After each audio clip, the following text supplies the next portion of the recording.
আপনি এখানে কাকে খুঁজছেন? আপনাকে আমাকে? কি ব্যাপারে? আমাকে একটু 400 টাকা দিন তো। 400 টাকা? হ্যাঁ, সিনজি ভাড়া। সিএনজি ভাড়া মানে? আপনার লাগেছে নিয়ে তো সিনজি নিয়ে আপনার খোঁজে এলাম। এই যে এটা আমার লাগেজ, আপনাকে কে বললো? কেউ বলেনি, আশেপাশে কেউ ছিল না, তাই ভাবলাম আপনার লাগেজ। ক্যামেরাটা আপনার লাগেছে না? না। ভাড়াটা দেন স্যার। আচ্ছা আচ্ছা ঠিক আছে, আপনি এটা রেখে আমাকে 400 টাকা দেন, আমি পরে টাকা দিয়ে এটা নিয়ে যাবো। আপনার সিএনজি ভাড়া আমি কেন দিব বলেন তো? তা ঠিক, আপনি আমার ঘুরে বাসন কেন দিবেন? আচ্ছা আমাকে 400 টাকা লোন দেন। আপনাকে আমি চিনি না, জানি না, 400 টাকা লোন কেন দিব বলেন তো? আপনার কাছে থাকলে দেবেন, না থাকলে নাই। আমার থাকলেই বা আপনাকে কেন দিব? আমার বাবা কি বলতে জানেন, যখন পারবি না তখন সহযোগিতা নিবি, হাল ছাড়বি না, হেরে যাবি না। ভাই আমার টাকাটা ভাই একটু দেরি হয়ে যাচ্ছে, আচ্ছা একটু দাঁড়ান। আচ্ছা ভাই, আমার কাছে এই মুহূর্তে কোনো টাকা নেই, ঠিক আছে? আমি আপনাকে এই ঘড়িটা দিচ্ছি, মানে জমা রাখতেছি, ঠিক আছে? আপনার কাছে অনুরোধ, এই ঘড়িটা আপনি বেঁচে ফেলেন না। আমি আপনাকে টাকা দিয়ে আপনার 400 টাকা দিব, দিয়ে ঘড়িটা আমি নিয়ে যাবো। সেটা হচ্ছে আপনার ফোন নাম্বারটা লাগবে, আপনার গাড়ির নাম্বারটা আমি রাখবো, আপনার পাশের ঠিকানা। এই যে আপনার নাম্বারটা আমাকে দেন, আমি আপনাকে টাকা পাঠিয়ে দিচ্ছি, ক্যাশ করে নেবেন। আমার কাছে কোনো ফোন নাই, মোবাইল নেই আর কি।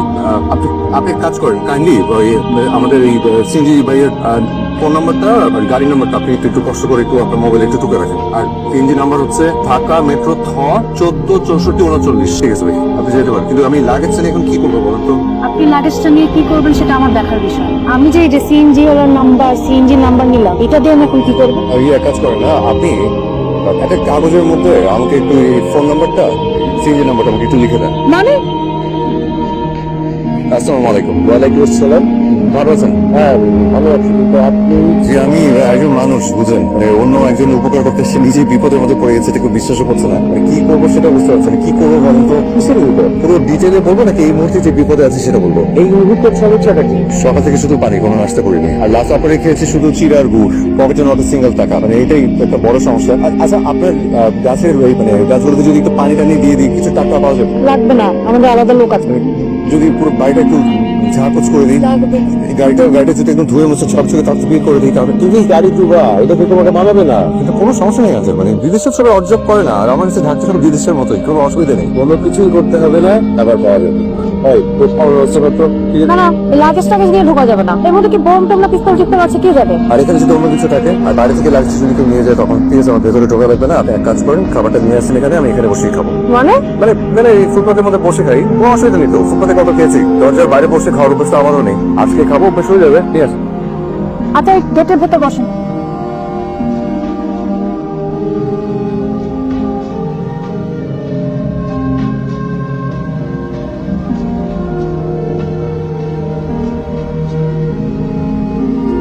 খাওয়া শেষ? শেষ মানে এখন তাহা ঘুমাইতেছে, খাওয়া শেষ করে ঘুমাচ্ছে মানে? সে যায়নি, এত লাগেছে উপরে ঘুমাইতেছে। আপনি কি শুরু করলেন? কিরকম? এখানে শুয়ে আছেন কেন? কোথায় শোবো? আপনি কোথায় শুবেন, কোথায় ঘুমাবেন, এটা আমি কি করে জানবো? তাও ঠিক, মানে একটু সময় নিয়েছিলাম আর কি, মানে ভাবছি যে কোথায় কিভাবে যাবো, গন্তব্য ঠিক করছি। আর তাছাড়া খাওয়াটা বেশ জম্পেস ছিল ভাই, খুব ভালো রান্না, আপনাকে ধন্যবাদ। একটু পরে চলে যাবো। একটু পরে মানে কতক্ষণ পরে? বেশিক্ষণ না, চলে যাবো। আচ্ছা আপনাকে একটু কথা জিজ্ঞেস করবো? এই একটা কথা যেন শেষ কথা হয়, এরপর আমি কোনো কথা শুনবো না। আচ্ছা ঠিক প্রথম থেকে আপনি আমার সাথে এরকম খেপে খেপে কথা বলছেন কেন? এই পুরো শহরে এতগুলো ঘর বাড়ি থাকতে আপনার আমার এখানে কেন আসতে হলো? ভেবেছি লাগেজটা আপনার। আপনার কেন মনে হলো লাগেজটা আমার? কারণ এই লাগেজের ভেতরে একটা মেয়ের বিয়ের জন্য যাবে দরকার, মানে শাড়ি গয়না কিছু টাকা, এটা দেখে মনে হলো আপনার মতো ধনী করা হবে। হ্যাঁ নাকি? দেখি। এখানে এখানে দেখবেন, মানে এখানে খুব অসুবিধা নেই তো? না থাক, ভেতরে আসুন।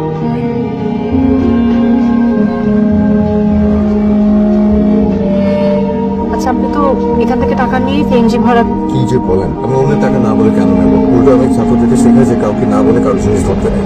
কোনো কারো বিয়ের, এই যে হচ্ছে সে বিয়ে বাড়িতে।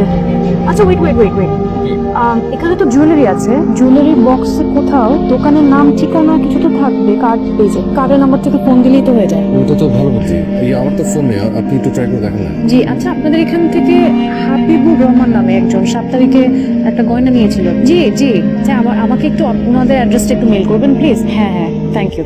ঠিকানা পাওয়া গেছে, ওরা মেল করছে, আমি আপনাকে লিখে দিচ্ছি, আপনি নিয়ে যান। শুনুন না, মানে আমি বলছিলাম যে আপনি আমার সাথে চলুন না, মানে আমার কাছে আসলে ভাড়া টাড়া কিছু নেই। আপনি আচ্ছা ঠিক আছে, আমি ওনাদের কাজটা বলে নিয়ে যান। মানে কাউকে বললে আবার এতগুলো জিনিস যদি মিসিং টিসিং হয়, কাছে আপনি আমার সাথে চলুন না, বিয়ে বাড়িতে গেলাম, এই জিনিসপত্রগুলো পাই টু পাই বুঝে দিয়ে আসি।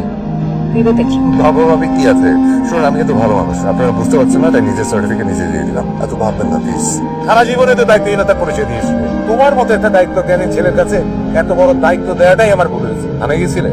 জি, থানায় গিয়েছিলাম, তো ওনারা বললো যে এখনো পায়নি, পাওয়া মাত্রই ফোন দিবে। কবে আর ফোন দেবে? আজকেই তো মেয়ের বাড়িতে জিনিসপত্র পাঠানোর কথা।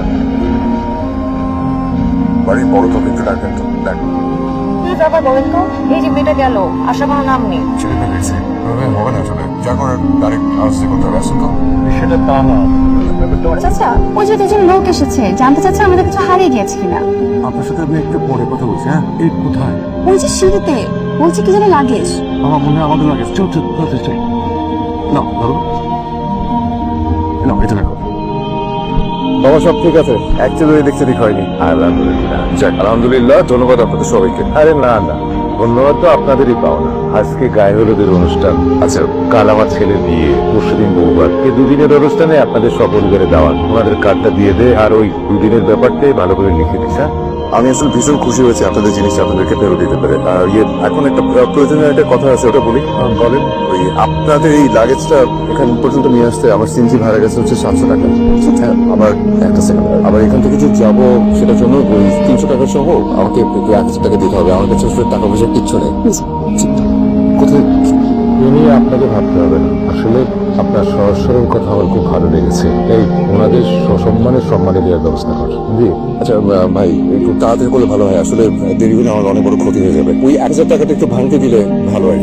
আর ভাইয়া, একটা কাগজ কলম আমাকে দিতে পারবেন? আর 1000 টাকা বেশি কিন্তু দেবেন না, আমি তো নেবো না। আচ্ছা হ্যাঁ, দিতে পারবো। আচ্ছা, মান সম্মান বলে একটা ব্যাপার তো আছে নাকি? আচ্ছা, কত টাকা না নিলে কি হতো? আপনার কোনো সমস্যা হতো না, কিন্তু আমার অনেক সমস্যা। ওরা কি ভাবলো বলেন তো?